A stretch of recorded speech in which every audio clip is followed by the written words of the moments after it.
તો માવઠું હજુ પણ પીછો નહીં છોડે, માટે ગુજરાતવાસીઓ સાવધાન રહેવું પડશે। 5 દિવસ બાદ ફરી એક માવઠાનો રાઉન્ડ આવવાનો છે।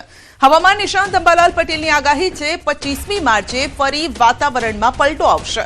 ગુજરાતના ખેડૂતો માટે માર્ચ એન્ડિંગ ભારે રહેવાનો છે। એપ્રિલની શરૂઆતમાં પણ માવઠાનો માર રહી શકે છે। કેરીના રસિયાઓ માટે માવઠું મુસીબત બનશે। માવઠાથી કેરી ઉત્પાદનમાં નુકસાનની ભીતિ સેવાઈ રહી છે।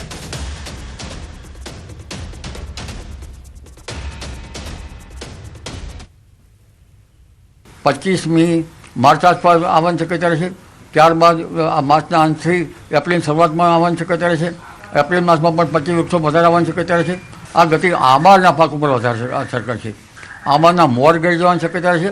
कदाच केरीनी नानी केरीनी शरूआत थई छे तो हजू पण पवननी गति रहेવાની शक्यता રહેતા एप्रिल मासमां पण तो केरी गળી જવાની शक्यता रहेशे। અને ત્યારબાદ બીજો 25 વૃક્ષો 25મી માર્ચ આસપાસ આવવાની શક્યતા રહેશે। ત્યારબાદ માર્ચના અંતથી એપ્રિલ શરૂઆતમાં આવવાની શક્યતા રહેશે। કચ્છ ઉત્તર ગુજરાતમાં હજુ પણ 24 કલાક ભારે છે, સાવધાન રહેવું પડશે। હજુ 24 કલાક ઘણા ભાગોમાં માવઠાની શક્યતા છે। સાયક્લોનિક સર્ક્યુલેશન વેસ્ટર્ન ડિસ્ટર્બન્સ સક્રિય, કેટલાક ભાગમાં ભારે પવન સાથે કમોસમી વરસાદ થવાની પણ આગાહી છે। તો આજે બનાસકાંઠા, સાબરકાંઠા, અરવલ્લી, દાહોદ, કચ્છમાં હળવા વરસાદની આગાહી છે। માછીમારોને દરિયો ન ખેડવા માટે પણ સૂચના આપી છે।